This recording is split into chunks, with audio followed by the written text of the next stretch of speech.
Fancy. This is my channel, The Fancy Hat Lady Reads. I am wearing one of my fancy booktube hats, and it is the new year. Happy New Year. And so it is time for my anticipated SFF releases of January through June. As always, upcoming publication information for books is subject to change at any time. Also, as always, this is a list of things that I am personally interested in and curious about. As such, the list reflects my personal taste in reading, but it is not a promise that I will ever read or review any of these books. This is meant as a resource for you. Now let's get right into it. My first book on this list is actually the only book I have for January. I promise I have more than one book for all the other months. But the only book I have on my list for January is a Subterranean Press novella, and the thing to know about their releases is they don't commit to a hard publication date, they commit to a publication month. So January 2025, nebulously, we will be getting The Orb of Cairado by Katherine Addison. This appears to be a standalone novella set in the world of the Goblin Emperor and the Cemeteries of Amal series. And yes, we will also be getting the conclusion of the Cemeteries of Amal series in 2025. So Katherine Addison fans, rejoice. This appears to be about a disgraced scholar who gets a chance to clear his name. February, however, looks to be a very strong release month for books I'm interested in. On February 11th, from Titan Books, we're getting The Crimson Road by A.G. Slatter, the next gothic spooky novel in the Sourdough universe. This one apparently has vampires. All of these novels that she's published are standalones as far as I know, and they do take place in the same universe that a bunch of her short fiction published under the Angela Slatter name is also set in. Also on February 11th from Del Rey is Emily Wilde's Compendium of Lost Tales by Heather Fawcett. This is the third book in the Emily Wilde series. I read the first two, really enjoyed them both. It occurs to me, I had been assuming that this would be the finale of a trilogy, but I don't know that that's confirmed anywhere. This might be a longer series. All I can promise you is that this is book 3. These are fantasy alternate history about a scholar of the Fae and all of the magic shenanigans she gets up to. On February 18th from Bramble, we have a fantasy romance that I'm very interested in. This is Wooing the Witch Queen by Stephanie Burgis. This is about a sorceress queen who basically has like a reputation as an evil queen, but she's presumably not evil. And her love interest is this mysterious stranger who she hires to be her librarian. And apparently he is also like someone else in disguise. So there's secret identity shenanigans going on, and I like secret identity shenanigans when done well. But the thing that specifically I am hoping for in this, and I don't know if it will deliver it or not, but what I am hoping for is a fantasy romance where the female lead is like the powerful, badass whatever, and like the male lead is a sweet cinnamon roll. That is what I want. Also on February 18th from Tor Books is Upon a Starlit Tide by Kell Woods. This is a historical fantasy novel set, I think, in the 18th century. And it says that it has fairy tale influences, specifically both The Little Mermaid and Cinderella, so I am very intrigued. Next is a book that isn't listed on Goodreads yet. If I have Goodreads librarian friends on here, can like someone get on that for me, please? I learned that this was happening from the author's Instagram. But this is a graphic novel. It's being released on February 18th from Arkea, I don't know how that publisher's name is pronounced. This is finally, at long last, the second volume of the Cursed Pirate Girl series. This is by Jeremy A. Bastian. Volume 1 was called Cursed Pirate Girl, the Collected Edition. This is Cursed Pirate Girl, Malodious Mutiny. Volume 1 ended on a cliffhanger, and it was published was published in 2008. I read it in 2016. And like, I was recommending this book for years afterward with the caveat of it might always end on a cliffhanger. We may never get volume 2. But this is like a very whimsical ocean portal fantasy world type of story with a protagonist who is the cursed pirate girl. And the art style is why the production of this comic is so slow. This artist's style is just like these intensely detailed, like painstakingly detailed ink line work drawings that you can tell just like must take forever and a half, and that is what is so incredible about it. I was aware that there had been a single issue continuation of this story published in 2015 because that was on Goodreads. I was unaware that there had then been a second single issue published, I think several years after that, because that one was never listed on Goodreads. And this second volume also has not been listed on Goodreads. But I have it on good authority that it's happening. Anyways, I will have to reread volume 1 to see if it's actually as good as I remember it being. But yeah, tentatively very, very excited for this story to finally get a continuation. Next, on February 25th, we have the start of a new series from Juliet and Marillier. This is The Amber Owl. It's the first in a series called Heartwood, and the publisher is New Dawn, which appears to be a small press that I have never heard of before. I don't know if this one is at all connected to her other series. Some of her series like take place in the same universe, but this seems like the sort of classic folkloric fantasy that Juliet Marillier is known for. On March 4th, from Tor.com, we have our first novella of the list. This is The River Has Roots by Amal El-Mohtar. And to be honest, I threw this on my list based on the author and the title and the cover and didn't even bother to figure out what it's about. Let me look. This looks like it's got fairy shenanigans and focuses on 2 sisters, and that's kind of all I need to know. On March 11th, from Tor Books in the US, Solaris in the UK, is The Tomb of Dragons by Katherine Addison. This is her second book on this list. I briefly mentioned this one earlier in the video, but this is the third and final book of the Cemeteries of Amal series. I have the first 2 books and still haven't read them because I have been promising myself that I would reread The Goblin Emperor first.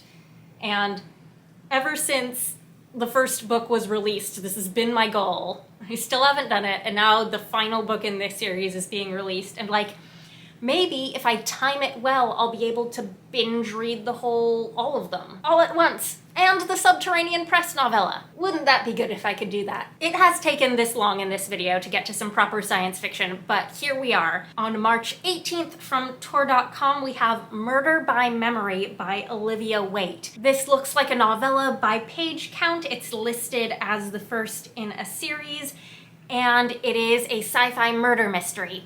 This is very intriguing to me because Olivia Waite previously has been known as an author of like sapphic historical romance, and I have heard very good things about her books, but I haven't read them because I almost exclusively read SFF. Anyways, this is marketed as a memory called Empire Meets Miss Marple, and this will almost certainly be the first Olivia Waite book that I read. Next, we have a book with what I think is a very gorgeous cover, and that is A Palace Near the Wind by Jiang. Jiang is the author of a bunch of highly acclaimed short fiction that I still have not read. I am very sorry. This is coming on April 8th from Titan Books. I think it's a novella, and it looks like the first in a series. This is described as science fantasy, which intrigues me. It's apparently about a princess of some sort of magical people who is engaged to be married to a human king for like political reasons. I do not see from the book description where the science part of this science fantasy comes from, but it definitely has me intrigued. Next is the first YA book on this list. On April 15th, from Knopf Books for Young Readers, we have Somadina by Akwaeke Emezi.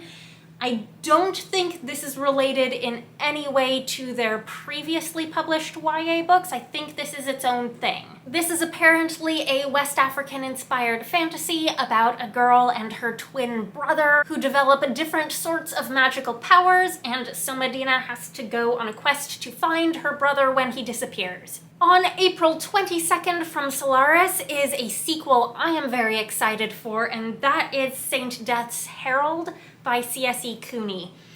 This is the sequel to Saint Death's Daughter. I have a full review of that book on my channel, which you can check out. I will link it. The first book is very hard to succinctly describe. It's set in this weird and twisty fantasy world. The protagonist is a necromancer, but someone who is like a very bright, sunshiny, good-hearted person, and all sorts of terrible things befall her very creepy family. I'm not doing it justice. Go watch the review. Anyways, extremely intrigued for book 2. Also on April 22nd from Erewhon is When the Tides Held the Moon by Vanessa Vida Kelley. This is a debut, and it looks like it is a queer historical merman romance. Anyways, what particularly intrigued me about this is that this is set in like 1910s New York City, and it's about Coney Island, and I live in New York City. I'm very intrigued by this sort of local history and like a fantasy twist on it. Like the moment the book description told me the merman was from the East River, and I was like, excuse me, I know that river. Are you telling me there are merfolk in it? Next, we have one in every video. A sequel to a book I haven't read yet, I know. On April 29th from Daw, we are getting One Way Witch by Nnedi Okorafor. This is the sequel to She Who Knows, which was a novella that came out in 2024. This is a prequel series to Who Fears Death, but you don't need to read that book first, apparently. Next is the sequel, not to a book I haven't read yet, but to a book that I am literally currently reading. And that is A Letter from the Lonesome Shore by Sylvie Cathrall, which is the second book in the Sunken Archive, the sequel to A Letter to the Luminous Deep, which is my first read of 2025. It's the book I picked up on New Year's Day. So far, it is a weird and quirky little cozy little book.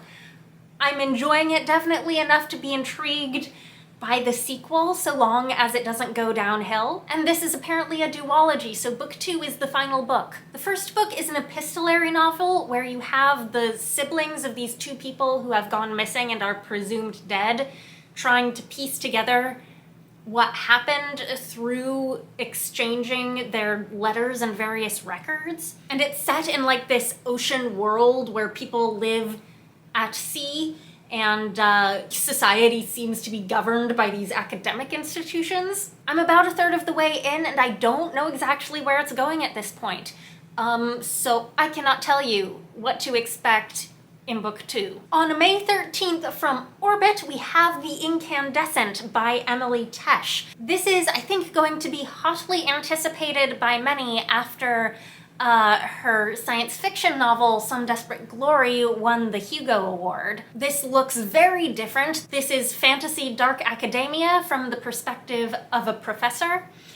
Emily Tesh is an author where everything she writes seems to be a total departure from what she's written before. Some Desperate Glory was like a total departure from the Green Hollow novellas. And this looks like something else entirely, but she's an interesting enough writer that I will follow her to different subgenres to see what she does with them. For June 3rd, I've got another YA book. This is A Forgery of Fate by Elizabeth Lim, and it is published again by Knopf Books for Young Readers. Wow, that is hard to say. Am I even saying that right? I do think the K and the P are both pronounced. But this is an author who has now published enough books that I've heard enough good things about that I feel like I should really try something of hers. I have heard particularly good things about Six Crimson Cranes, which was a Wild Swans retelling, and then I think people didn't like the sequel to that one as much, but there was a prequel that was published that was called Her Radiant Curse. that people seem to have also really, really liked. So I have been thinking I would want to read one or the other of those at some point, but maybe this will be the book of hers that I pick up if it's well received. This is apparently Beauty and the Beast inspired, with like an arranged marriage to a dragon lord. I don't know how much of a retelling it is though. It definitely says inspired by, as opposed to retelling of. Next, on June 10th from Tor Books, we have The Potency of Ungovernable Impulses by Malka Older, which is the third book in the Investigations of Massa and Pleiades series. These are slightly romancy, sapphic sci-fi mysteries. Now, I have only read the first book, The Mimicking of Known Successes. I've not read The Imposition of Unnecessary Obstacles. The first book was definitely a novella. I'm not sure about the length of the second one. The third one, by page count, at least according to Goodreads, I haven't double-checked that anywhere, looks like it might be long enough to be considered a novel. Also on June 10th from Tor Books is The Witch Roads by Kate Elliott.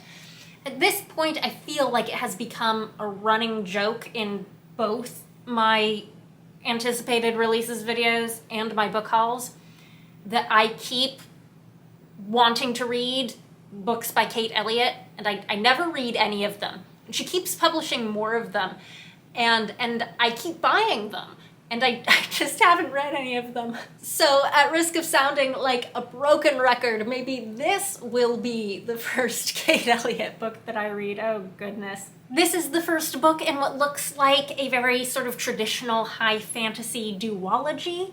I believe both the first and the second books will be published this year. The second book is coming out later in 2025, so this series will be complete within the year. Next, on June 17th, also from Tor Books, is A Far Better Thing by H.G. Perry. This is supposed to be a standalone portal fae fantasy in a historical setting. Very intrigued. I really liked The Magician's Daughter by this author. I still haven't read anything else of hers though. Also on June 17th from Daw is Wearing the Lion by John Wiswell, which is a Heracles retelling. I am sort of intrigued by this because we had a couple of years there where the Greek myth retellings were like all the rage, and they all had like a sort of same type of, you know, cover art, packaging, all of that, and like the cover art of this just looks stylistically very different from all of those. And then the last two books on this list might be personally my two most anticipated books on this list. And the first is Silverborn, The Mystery of Morrigan Crow by Jessica Townsend. It looks like this is actually really truly happening this time. We have a cover, we have these release dates confirmed by the author. The US release date is June 24th from Little Brown Books for Young Readers. The UK and Australia are getting it earlier though. Lucky, lucky you if you live in one of those places. This is middle grade fantasy. It's the fourth book in the Nevermore series. This is probably the only ongoing middle grade series that I am actively invested in. I have always found these books to be a good time, and the publication of this one has been much delayed. And then my other most anticipated book on June 24th from Random House Books for Young Readers is a young adult title, and that is Among Ghosts by Rachel Hartman. This is set in the same universe as the Seraphina and Tess of the Road series, but it is set in an earlier historical period, so I don't think it's going to directly connect to those other books. It has this gorgeous cover. Apparently it also has ghosts. That's all I really need to know. Anyways, there you have it. Those are my most anticipated SFF books for the first half of 2025. Let me know if anything you are super excited for is on this list. Let me know if anything you're super excited for is not on this list. I hope you're having a very nice day. That is all. Bye for now.